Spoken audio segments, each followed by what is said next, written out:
Reprendre confiance en soi au départ des enfants.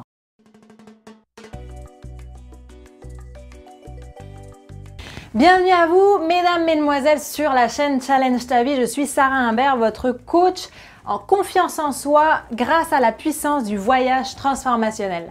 Je suis vraiment très contente de vous retrouver dans cette vidéo aujourd'hui parce que je trouve que c'est un sujet vraiment très d'actualité. On va dire qu'en tant que femme, on a tendance à vraiment énormément donner toute notre vie en fait. C'est notre nature profonde, c'est-à-dire qu'on va donner au travail, on va donner dans la famille, on va donner à nos amis, on va être là, on va toujours être là pour les autres, sinon pour nous malheureusement. Donc déjà par rapport à ça, je voulais vous dire respect les filles, respect les femmes, parce que vraiment, il n'y a pas plus donneuse, généreuse que nous. Pour ça vraiment bravo et d'un autre côté, j'aimerais vous sensibiliser sur ce côté qu'on peut avoir en tant que femme. Pourquoi? Parce que justement dans cette vidéo, on va parler de comment reprendre confiance en soi au départ des enfants. Alors là, je m'adresse évidemment beaucoup aux mamans dans cette vidéo, c'est-à-dire que on va énormément donner, dédier notre vie à nos enfants. On les emmène au sport, on les emmène à l'école, vraiment tout tourne autour d'eux. Et au moment où ils s'émancipent, on va se retrouver un petit peu bredouille, on va se retrouver un peu perdu, on va se retrouver un peu sans utilité, on va se retrouver vraiment un peu anéanti. Donc vraiment, dans cette vidéo, je voulais vous apprendre à reprendre confiance en vous dans cette transition de vie parce que je trouve qu'elle est vraiment importante. J'ai beau avoir 27 ans, mais vraiment de par mon expérience avec mes clientes, je peux voir que ça revient très souvent et du coup, j'aimerais vraiment vous aider à pouvoir comprendre davantage cette phase et du coup à la vivre plus aisément. La première chose pour moi qu'il faut faire, c'est apprendre à vivre pour soi. D'accord? Parce que vous avez dédié toute votre vie à vos enfants, à votre mari, à votre travail et donc arriver à un stade où les enfants s'émancipent, où la retraite se rapproche, ça peut être stressant. Ça peut être stressant parce que on ne sait plus trop quoi faire, on ne sait plus trop où donner de la tête, on ne sait plus trop comment se rendre utile, mais au final, la meilleure chose que vous pouvez faire, c'est pour vous-même, vous rendre utile à vous-même. Donc, apprendre vraiment à vivre pour soi et plus pour les autres. Donc, si vous voulez rentrer dans les détails du apprendre à vivre pour soi, j'ai même sorti une vidéo sur le sujet. Donc, vous la trouverez sur la chaîne sans aucun souci si vous voulez rentrer dans le détail. Mais vraiment, l'idée c'est ça, c'est de comprendre qu'il faut se refocaliser sur nous, comprendre davantage quels sont nos besoins, quels sont nos nouveaux objectifs, quels sont nos envies aussi, parce qu'on s'écoute tellement pas qu'on sait même plus ce qu'on veut, on sait même plus ce dont on a envie, ce dont on est passionné. Donc vraiment, revenez à la base, revenez à votre enfant intérieur et donc à votre bien-être, vos passions. Le deuxième conseil pour moi, c'est créer une rupture. D'accord? Ça veut dire que cette transition, il faut la marquer.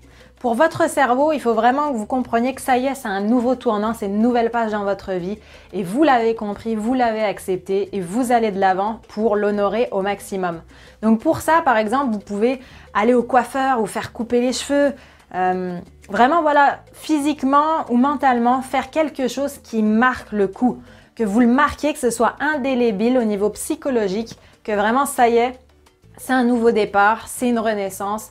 Et du coup, c'est une nouvelle vie, de nouvelles habitudes qui vous attendent. Un autre exemple de transition, ce serait peut-être de redécorer la maison, de faire des travaux à l'intérieur parce que les enfants sont partis, donc on va peut-être réaménager une pièce, etc. Enfin, vous voyez, vraiment, il faut simplement faire une action qui marque le coup, qui marque cette nouvelle ère. Le troisième conseil, c'est vraiment faire une introspection.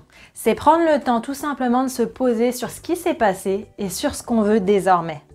Vraiment, prendre le temps, vous pouvez aller en forêt, vous pouvez aller, créez-vous l'environnement idéal pour vous inspirer.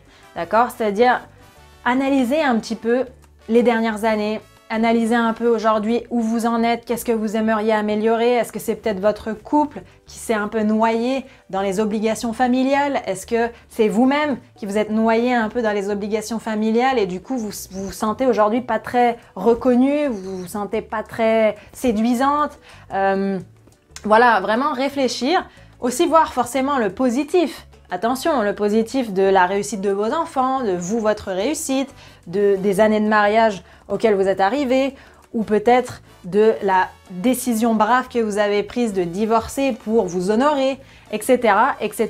Vraiment faire une introspection profonde sur tout ce que vous avez réussi jusqu'ici, tout ce que vous avez su surmonter et tout ce que vous aimeriez maintenant mettre en place. Donc ça peut être, voilà, avoir des nouveaux projets, se fixer des nouveaux objectifs, tout simplement. Parce que maintenant, vous êtes en train d'entrer dans une nouvelle vie. Et plutôt que de le voir avec peur, voyez-le comme une opportunité de renaître, une opportunité de vous renouveler. Et c'est ce qu'on fait sur Challenge ta vie. On part en voyage solo pendant un week-end, une semaine, et on effectue cette introspection. Vraiment, c'est puissant, c'est apaisant, et ça permet vraiment de reprendre cette phase de vie de la meilleure des manières, tout simplement.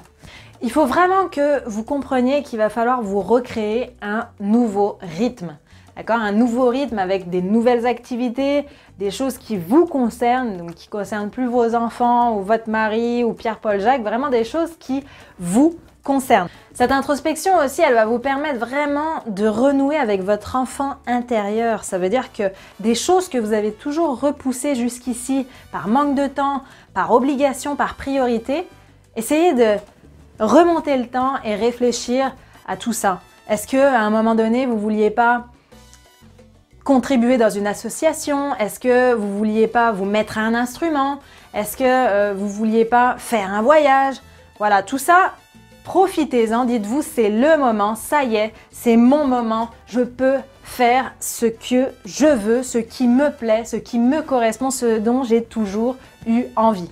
Si vous avez envie justement d'aller plus loin les filles et de vraiment prendre votre vie en main, n'hésitez pas à bénéficier du bilan personnalisé gratuit en description. Ce bilan en fait c'est un diagnostic de votre situation, c'est vraiment tout simplement prendre contact avec vous pour vous connaître davantage votre situation et vous aider justement à devenir plus forte, à surmonter davantage les épreuves, à devenir plus confiante et du coup kiffer la vie au maximum.